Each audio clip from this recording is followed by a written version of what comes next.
Alrighty, I got another couple of rankings to do here. Both of them are going to be split into kind of two parts. Put this over here for right now. Anyway,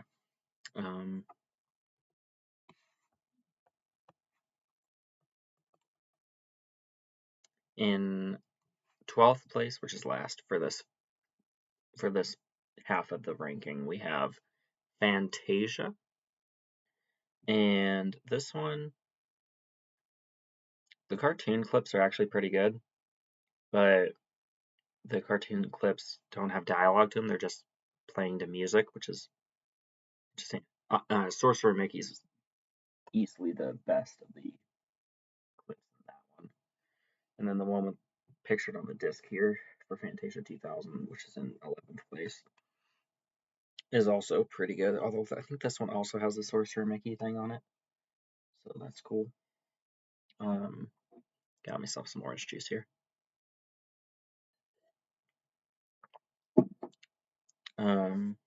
Let's see. And then in 10th place, kicking off our top 10 here, we have Dumb and Dumber. And there's some purposeful misspelling, or a purposeful misspelling here. It says unrated, more dumber than ever with EVUR. That's not how you spell ever, but it's funny because it fits Dumb and Dumber. Apparently there's a prequel called Dumb and Dumber. I want to try and find that one. Let's see if that one's as funny as these two are. In 9th place, we have Dumb and Dumber 2, Dumb and Dumber TO. Second one's called Dumb and Dumber TO2. Like that kind of 2. Where again, it's purposefully misspelled. Instead of having the number 2, they put TO. Which is like, go to this one spot. In 8th place, we have Dying Breed. I believe this is like a cannibal story, judging from the eyeball in the martini glass. It's from the After Dark Horror Fest 3 collection, which I think there's like 2 or 3 of them that are After Dark Horror Fest 3. I think there are 3 different subsections in that, because I have a disc that looks completely different that still says it's from After Dark Horror Fest 3, and I was like, is it though? It could just have been a different font for some reason, but anyway. In 7th place, we have Endless Love, a romance story. I think it might be a romantic comedy, actually. And I thought it was kind of cute. In 6th place, we have Erin Brockovich, based on a true story about the title person. And it's about a water contamination scandal that affected a pretty wide area, like 2 whole towns or something like that. Pretty good story. In 5th place, we have Factory Girl, and I don't remember why they call it that.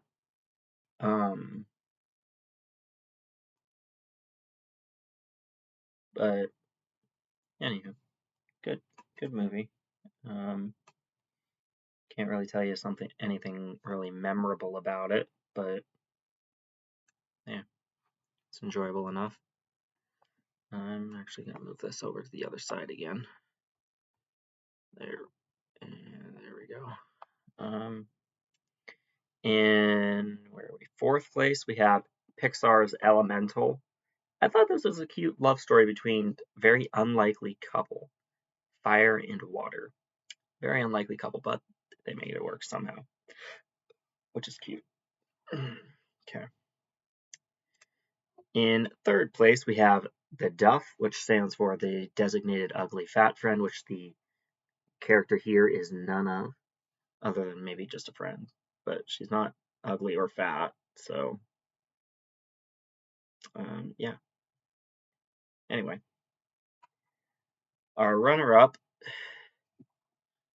here's in just a second, gotta scroll up, there we go. Our runner-up is The Dukes of Hazzard: The Beginning.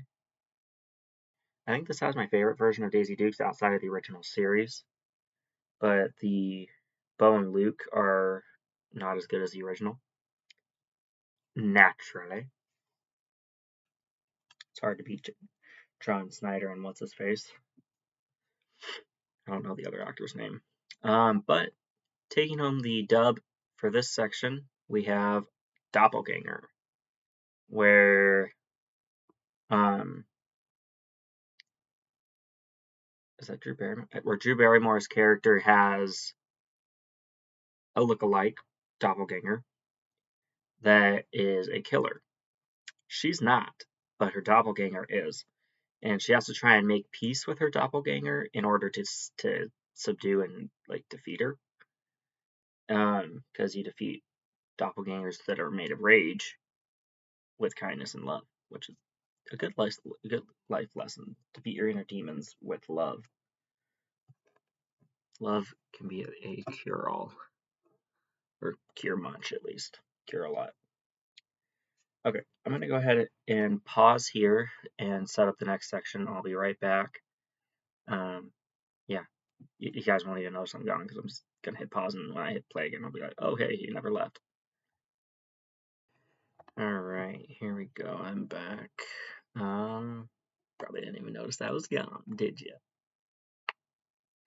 Okay.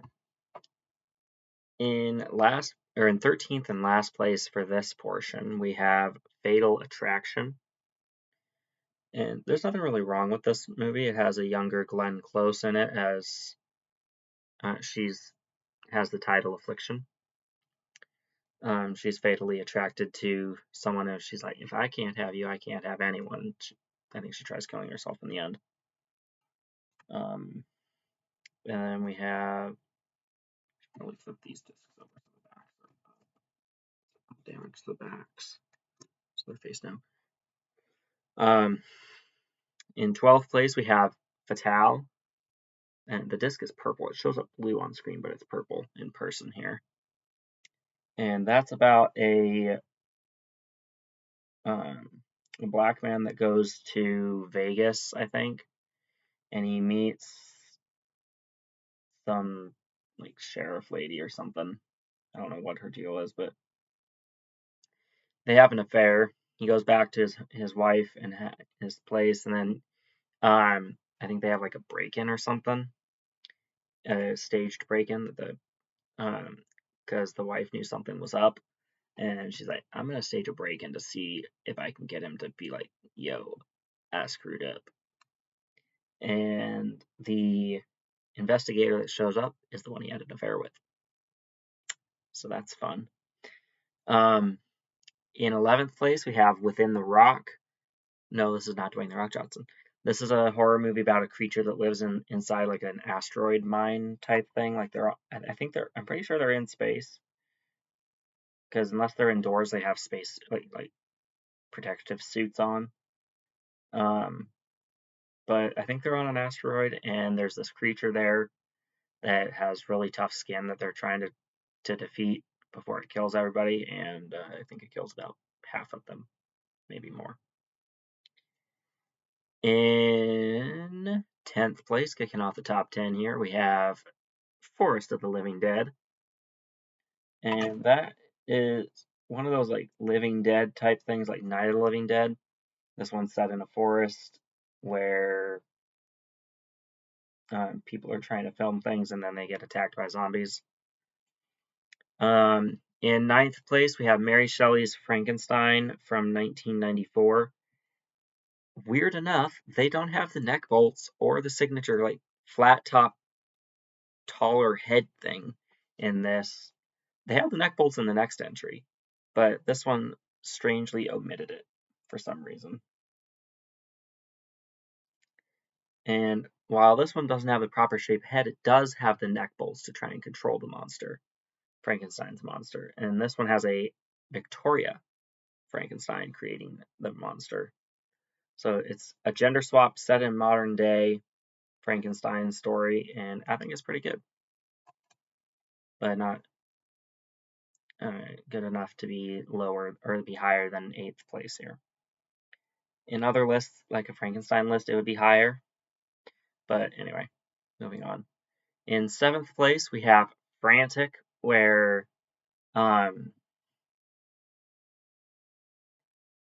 where Harrison Ford and his character's wife, I think they go on vacation, and I think one of them she goes missing, and he's frantically trying to find her. Hence the title, Frantic. I think. Might need to give this one a rewatch to have more up-to-date thoughts on it, because it's been a couple of months since I watched it, and I've watched a lot since then. In 6th place is Frosty Returns. It's not quite as good as the original, but again, on this list, Frosty the Snowman, the original one's going to be a bit lower than it should be, and that is right here at 5th place. It is much better than the second one, and has a different voice for Frosty, which is weird they switched out the voice, but okay.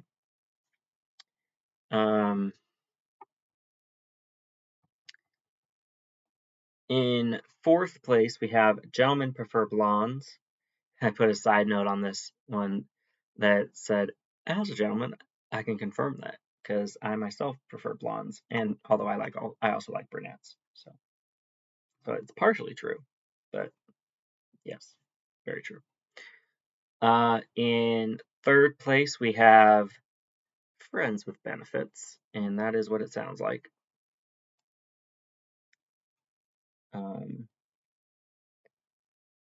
Our runner-up is actually a 3-for-1, and that is the 50 Shades trilogy here.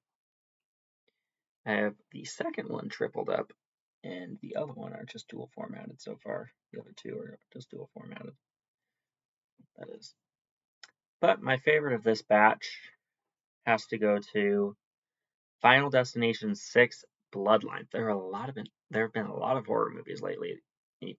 Maybe not even lately, but a lot of horror movies in general that have bloodlines in the title. Key example, Pet Sematary Bloodlines is a prequel to the original. I haven't watched any of the Pet Sematary stuff yet. I've been paying attention to the Resident Evil movies, which a ranking is coming soon for that. I'll probably do one more of these case sortings, because this is 9 and 10 here. I'll probably do one more of these case settings for 11 and 12, and then do a Resident Evil franchise ranking. I finished the entire series last night with Death Island, and that one, interestingly enough, is set on Alcatraz, which I think is really cool. That's a cool setting for a movie. It's a tourist destination in the movie, so it's not like an active prison. Still has all the jail cells and whatnot, but it's not actively being used as a prison. Oh, well, the bad guy kind of uses it as a prison, but he was just traumatized from having to kill his best friend, who was infected and turned into a zombie. And he's just like, I had to kill my best friend, so I'm gonna kill everybody. Sound logic, dude. Come on now. I mean, come on. If you had to kill your best friend, wouldn't you guys go ahead and kill everybody else too? Just kidding. Don't do that. But yeah. So, and there, one of the Wrong Turn movies. I want to say the 5th one is Bloodlines. I'm surprised Freddy and Jason don't have a Bloodlines movie. They have a New Blood for Jason, but Jason Voorhees, and then trying to think what the closest Freddy came to that was. I don't think he came close at all. Another one just called Bloodline, singular. Usually it's Bloodlines, plural, but Bloodline is such a good movie.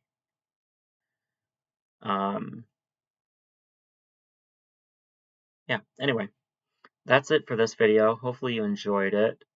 If you did, as always, don't forget to like, comment, and subscribe if you haven't already, and I'll catch you guys in the next video, which I'll be working on in just a few minutes. I gotta take these discs downstairs so I can put them away when I'm done, and then bring up the next 2 batches of discs. And while I'm down there, I might grab the Resident Evil movies. But I might not for interest of time. Although it's only 6:33 right now, so it's not super late. I could probably do all 3. But I'm going to do the discs for the Resident Evil stuff because it would take longer to dig out the cases now because some of the cases are on the second shelf of my horror shelves, horror/R rating shelves, and some of them are in the very back left-hand corner of the third shelf. So I'd have to take off 2 whole rows, or like pretty much 2 whole rows of stuff just to get to the latter half of the series. Or not latter half, but like the last few, 3 or 4 of them. So it'd be so much easier just to grab the discs. I'll be grabbing the Blu-rays for Welcome to Raccoon City and Death Island, because honestly, I think those discs look pretty good. One of them looks like a close-up on someone's eye that has the Umbrella Corporation logo on it with the red, white, or it's like red, white, red, white, red, white, red, white. 8 segments, 4 red, 4 red. Yeah, anyway. If you've seen Resident Evil, you've seen what that logo looks like, and I'm not going to try and explain it to death. But anyway, I'll be back with that, and cases 11 and 12 for rankings, or at least the discs that I watched for the first time this year. And then I think I'm going to go ahead and, after I do those 2 rankings, call it good for today. And I'm going to try and do like 2 or 3 videos a week for a while, which means I have a lot of rankings I could do. Or I could try coming up with some trivia stuff. I did just get a Marvel encyclopedia. I could do some Marvel trivia based around that. Or I think I have a Marvel trivia game here somewhere. I could read off some of the cards and be like, well, here's what I think the answer is, and here's what the answer actually is, type thing. But yeah, so I'll be back with cases 11 and 12, discs, and the Resident Evil franchise. And in the meantime, keep talking movies.